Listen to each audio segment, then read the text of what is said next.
Hello friends, welcome back to short amazing movies. आज हम बात करेंगे असु सीरीज़ के सीज़न पार्ट सेकंड के बारे में। पहले सीज़न में हमें बताया गया शुभ जोशी जो कि एक सीरियल किलर है जो कि लोगों की हत्या करता है, पर उसके खिलाफ कोई भी सुराग नहीं होता।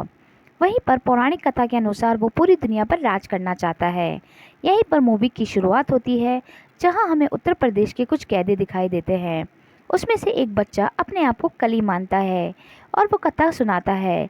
कथा सुनाते सुनाते ही वो अपने एक दोस्त को मार देता है। इसी के बाद कहानी शिफ्ट होती है दिल्ली में, जहां पर कुछ भीड़ दिखाते हैं जो कि केसर भारद्वाज को रिहा करवाने आई होती है। पब्लिक के अनुसार केसर भारद्वाज निर्दोष है, उस पे आरोप लगाए गलत हैं क्योंकि उसके खिलाफ कोई भी सबूत नहीं है, जबकि लोग इसे शुभ जोशी ही मान रहे होते हैं। यहीं पर अवस्थी सर आते हैं और कहते हैं कि धनंजय अभी उनके पास नहीं है तो उसे कोर्ट में पेश नहीं कर पाएंगे। इसी के लिए वो 7 दिन का वक्त मांगते हैं।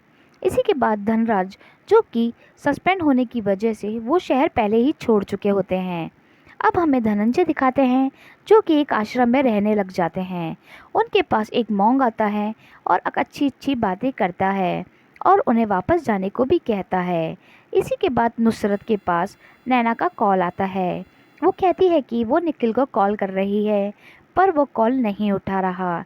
इसी के बाद नैना धनंजय को कॉल और मैसेज करती है, पर धनंजय का फ़ोन कई टाइम से पहले ही बंद हुआ होता है। इसी के बाद नुसरत निखिल को कॉल करती है। निखिल कॉल नहीं उठाता, इसलिए वो उसके घर चली जाती है और उसकी जान बचाती है। इसी के बाद नैना अपने ऑफिस के सीसीटीवी कैमरे में स्वाति को देखती है जो कि एटीएम से पैसे विड्रॉ कर रही होती है, और यहीं पर स्वाति की लोकेशन नैना को पता चल जाती है। इसी के बाद निखिल के फ़ोन पर एक कोऑर्डिनेशन आता है। तब उसे पता लगता है कि ये कोऑर्डिनेशन उनके घर के पास की लोकेशन है जो कि एक फैक्ट्री है। इसी के लिए वो अपनी टीम को इन्फॉर्म कर देता है। सब यहाँ आकर सुराग ढूंढने लगते हैं। यहाँ पर उन्हें कुछ नहीं मिलता, पर कुछ देर बाद वहाँ उन्हें एक बर्फ़ में लाश मिलती है जिसके मुंह पर असुर का मुखौटा लगा होता है। इसी के बाद रसूल को दिखाते हैं जो कि चेस खेलते खेलते किसी से बात कर रहा होता है। वो बांग्लादेश के ढाका के हैकर से बात कर रहा होता है जो कि उन लोगों के साथ पहले से ही मिला होता है। इसी के बाद यहाँ नैना और निखिल को दिखाते हैं जो कि आपस में बात करते हैं। धनंजय मॉन्ग की बात सोचने लगता है और इसी के बाद वो अपना फ़ोन ऑन कर लेता है। नैना को उसकी लोकेशन का पता चल जाता है। इसी के बाद निखिल और नुसरत बॉडी की ऑटोप्सी कर रहे होते हैं। उन्हें लाश में से एक घड़ी मिलती है जिसमें वक्त 9 बजे होते हैं और डेट सेम ही होती है। इसी के बाद निखिल केसर भारद्वाज से मिलने जेल चला जाता है, पर केसर उन्हें कुछ नहीं बताता बल्कि रिया के बारे में उल्टा सीधा कहने लगता है, जिस वजह से निखिल उसे मारता है। तब केसर बताता है कि सब कुछ तुम्हारे सामने ही है। तब वो घड़ी को तोड़ता है जिसमें से एक छोटा सा रुद्राक्ष निकलता है, और यहीं पर निखिल उस रुद्राक्ष को लेके अवस्थी सर के पास जाता है। अवस्थी सर उन्हें बॉडी की छानबीन करने को फिर से कहते हैं। यहीं पर नैना धनंजय से मिलने धर्मशाला पहुंच जाती है और हेल्प मांगती है, पर धनंजय यहां पर उसे मना कर देता है। इसके बाद निखिल जब बॉडी की छानबीन करता है तब उसकी बॉडी में से 3 दांत निकालते हैं जिन पर कुछ कोऑर्डिनेशन बने होते हैं। तब पता चलता है कि वो 3 लोकेशन हैं जहां पर वो 3 लोगों को मारने वाले हैं, जिसमें से दिल्ली, मुंबई और बेंगलोर की लोकेशन होती है। दिल्ली में हॉस्पिटल, मुंबई में मॉल और बेंगलोर में एक घर की लोकेशन होती है। यहाँ पर पुलिस को पहले ही भेज दिया जाता है।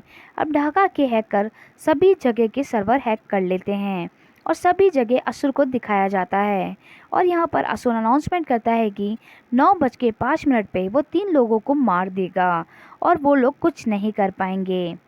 पर 9:05 पर हॉस्पिटल में डॉक्टर की मौत हो जाती है, मॉल में एक लड़की की मौत हो जाती है और घर पे एक बुजुर्ग को हार्ट अटैक आ जाता है। ये तीनों एक ही तरह से मर जाते हैं। इसी के बाद धनंजय भी नैना की हेल्प करने आ जाता है और एपिसोड फर्स्ट की एंडिंग यहीं हो जाती है। एपिसोड सेकंड की शुरुआत में हमें दिखाते हैं शुभ जोशी एक पंडित से बात करता नजर आता है और वो उसे अपने आश्रम में आने को कहता है। ये सीन 16 साल पहले का होता है। इसी के बाद सीन प्रेजेंट में शिफ्ट होता है, जहाँ पर जनता पागल हो जाती है। इसी के बाद निखिल और नुसरत डॉक्टर की बॉडी का अडेप्सी करते हैं, जिसमें से उनके पेट में उन्हें पेसमेकर मिलता है। तब निखिल कंफ्यूज हो जाता है कि अगर इनकी बॉडी में ये था तो इनको हार्ट अटैक कैसे आया। यहीं पर दूसरी ओर स्वाति के लोकेशन पर पहुंचते हैं धनंजय और नैना। वहीं पर वो असुर से बात करती नजर आती है। इसी के बाद नैना और धनंजय उसके घर चले जाते हैं और स्वाति को टॉर्चर करते हैं। तभी धनंजय के पास असुर का कॉल आता है और उसे वेलकम करता है। तभी धनंजय स्वाति को मार देता है और उसके चेहरे पर असुर का मास्क लगा देता है, ताकि सबको लगे कि उसे भी असुर ने ही मारा है। यहीं पर निखिल उस फेस मेकर को ट्रैक करने के लिए सोचता है। धनंजय नैना को केस से दूर रहने को कहता है, पर वो नहीं मानती। तब धनंजय उसे अपनी टीम में ले लेता है।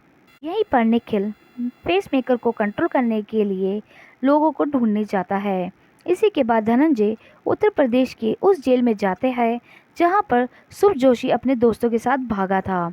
यहीं पर निखिल नैना के पास जाकर स्वाति के बारे में बताता है, पर नैना उससे बात नहीं करती।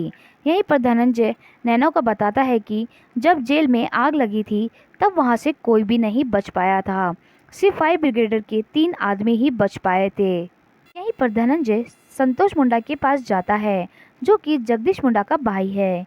यहीं पर धनंजय के पास कॉल आती है और उसे पता चलता है कि ओम पांडे पहले ही मर चुका है, यानी जगदीश और ओम पांडे अब नहीं रहे हैं। यहीं पर निखिल, जिसने डॉक्टर को मारा था, उसी के घर पे छानबीन करने जाता है। वहाँ पर उसे उसके वॉल पर एक कोटेशन लिखी दिखती है, जिसमें कर्म नियति परिणाम लिखा होता है और इसी के नीचे कोऑर्डिनेशन भी होता है। इसी के साथ एपिसोड सेकंड की भी हो जाती है। तो आपको असुर सीरीज़ की ये एपिसोड कैसे लगे, हमारे चैनल को लाइक शेयर सब्सक्राइब करना ना भूलें।